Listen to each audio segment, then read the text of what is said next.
Hello everyone, and welcome to another edition of Paul's Cinema Picks of the Week. I'm your host, Paul Westbrook, and of course, as you know, Brantford's film enthusiast. And today we're going to talk about something, a different type of movie that a lot of people have seen, of course, but we got to find out what the buzz is all about. And how perfect that I just used the term buzz, because yes, we're going to be talking about the Fly films. The Fly series, everything from Al Hedison all the way to Jeff Goldblum and to Eric Stoltz as well, believe it or not. So, without further ado, let's fly into it, shall we? There you go. I know my jokes are bad there, but anyway. Okay, the first movie here, this was from 1958, and it was the original movie called The Fly. I think my sister got that one there. Yeah, and The Fly is about a scientist who is experimenting with transportation, like transporting one object to another area and so on and so forth. And he tries it with different animals and see how the experiment works. And then one day he decides, hey, I wonder if I could put a human inside there and transport a human. So he makes himself the subject of the experiment. He puts himself in the transporter, but the problem is the fly sneaks into the transporter while he's getting ready to do the transportation of the molecules. So his molecules mix with that of the fly, hence the creature that comes out of it, and it's mostly man and with a fly head. And then there's a little fly that has a human head on it too. And the movie, of course, starred Vincent Price was in this one as well. And Herbert Marshall, he plays the investigator who's investigating the disappearance of the scientist, whose name was Andre Delhomme, because it's like a French family.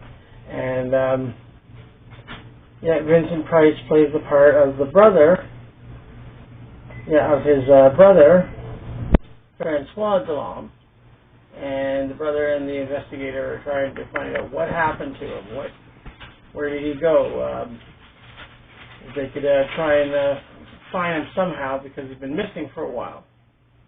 And eventually, the wife, most of the movie is like in a flashback. So they flashback to see what happened.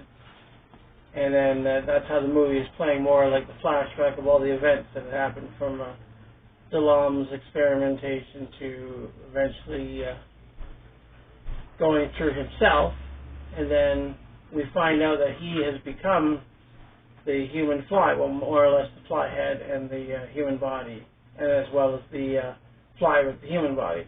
Yeah, try to figure it out. You have to really watch the movie to really figure it out. But it's a good story, and of course it's a win with Vincent Price, because Vincent in any movie was always good to watch. So. Yeah, it has one of the most chilling endings. I'm not going to say what the ending is, because for those who have never seen it, it would kind of ruin that, and I don't want to do that. So I'd want you to actually watch the movie for yourself. But it's a very jolting ending, to say the least. And this was the first of 3 films that they did. But it was really good. Thank you very much. Here's our mascot, by the way. Okay, so now let's move on to the next chapter here, which is called Return of the Fly. And again, it's like a vintage cover.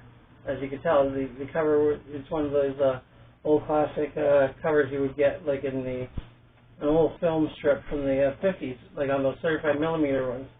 Again, it has Vincent Price, and Brett Halsey plays the part of the son. Yes, the son of the original Fly. And he goes through the same experiment, essentially, as his dad did.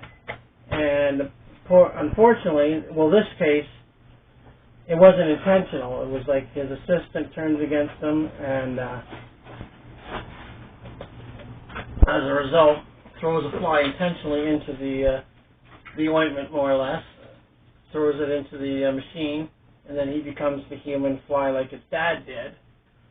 And It's a good story. It's not as good as the first one, but again, most sequels aren't usually as good. But this one actually wasn't too bad. And the difference is the first one they filmed in color. This one they filmed strictly in black and white. So it was a black and white film. But at the same time, it's a fun movie. And if you enjoyed the first Fly movie, you'll enjoy this one just as much. And who knows, maybe more, because it did have a little bit of a lighter tone than the first one did. But it was still a good film and a good way to kill an hour and a half, of course, given that most of these movies are about an hour and a half. But at the same time, it's not too bad. And I got this, as, like I said, as part of a set. That's what I'm showing, this whole set here that I did. And this is the second film. Okay, then the third film was called Curse of the Fly. And it didn't have a person becoming like a human fly, like with a fly head and stuff like it did. It had more or less an experimentation with a mad scientist.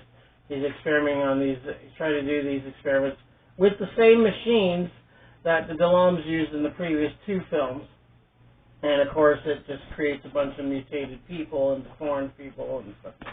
And he keeps these experiments nonetheless in a secret laboratory. This one was made in Great Britain, and it didn't have Vincent Price, unfortunately. He was slated to star in it, but due to some commitments that he had previously with other films, he wasn't able to come back to do Curse of the Fly.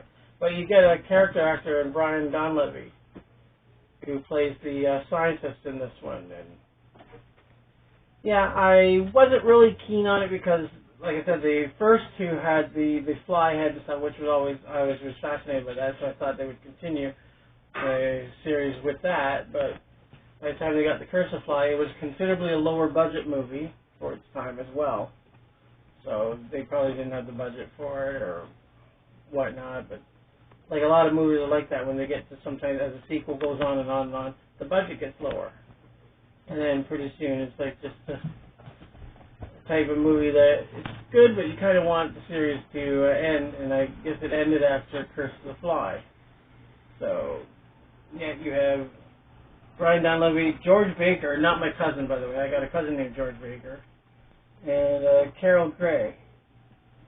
So, yeah, this is just an addition to the Fly collection. Fly collection there.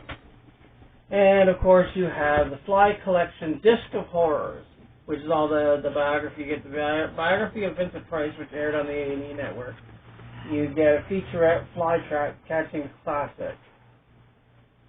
And you get still galleries, press books, posters, and more original trailers for the movie as well, like how they made the films and the interviews with the cast from the previous two films that they did, like The Fly and Return of the Fly. And I guess you get some interview with some of the cast from Curse of the Fly. And yeah, Fly was actually based on a George Lagerin novel. It was like basically it was a short story before it became a movie. So they just borrowed the rights from the short story, and then they turned it into the first Fly film. And yeah, you get photo galleries and everything in this one here, so it's a great addition to having the films and then having the special features as well. And then, in 1986, David Cronenberg teamed up with Jeff Goldblum, who he hired to do the remake of The Fly. Now, this one was more gruesome than the original films. But it was good. It was a great movie, but like I said, it's had a lot more in the ways of gooey gore and gruesome effects and stuff. But Goldblum's actually really good as the scientist in this movie, and it's more or less the same type of premise. You know, the scientist trying to do experimentation, it's teleportation, and puts himself into the machine, and then the fly gets in there, and you know what happens. The story was a little different, but at the same time, you have to modernize it for a modern age. And Vincent Price said he'd actually seen the Fly movie, Jeff Goldblum, and Goldblum hope that he would like it as much as he enjoyed Price's film back in the 50s.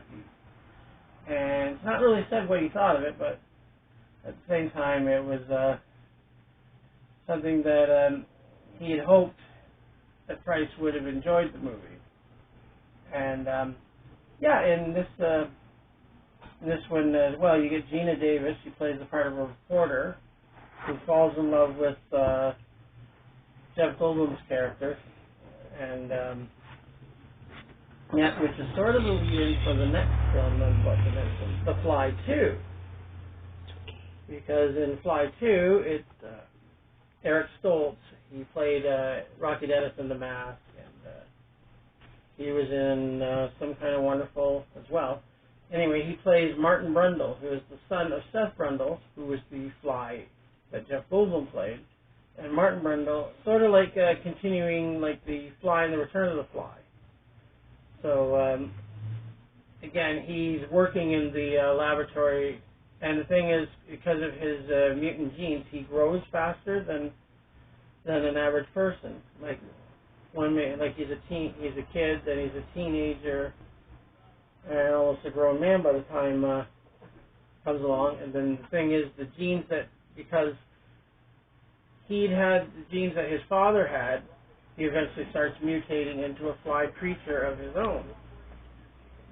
So, yeah, it's more or less, there's not really a lot to these fly films. It's just more or less a scientist or something like that. But in this case, he didn't have to teleport because he'd already had the genes in him already to change into this fly creature. And I remember going to see it in '89. I thought it was really good. It starred Eric Stoltz and had Daphne Zuniga. She was Princess Vespa in Spaceballs. You liked that movie, didn't you, Seth? Yep. Spaceballs. So, she plays the love interest there, and he's trying to find a way that he can cure himself from his condition. And, you get your action, you get your horror, you get a lot more gore effects. There's a scene with a dog, though, that's a little unsettling. And, with that notwithstanding, it's still an entertaining movie, and certainly one that I enjoy watching, breaking out to watch every so often. Probably watch it around Halloween when the Halloween time comes. But, and you don't really get a lot of special features on this one. It's just more or less trailers and commentary and little stuff like that. Not really too much different in language tracks. But there you go. There's the Fly movies. There's some of my favorite type of films, and in this one you get a really nice package here because you get this here. And yep. Get the front there. There's the bat. I remember I got it at a really good price at a place called The Beat Goes On, which is here in Brantford.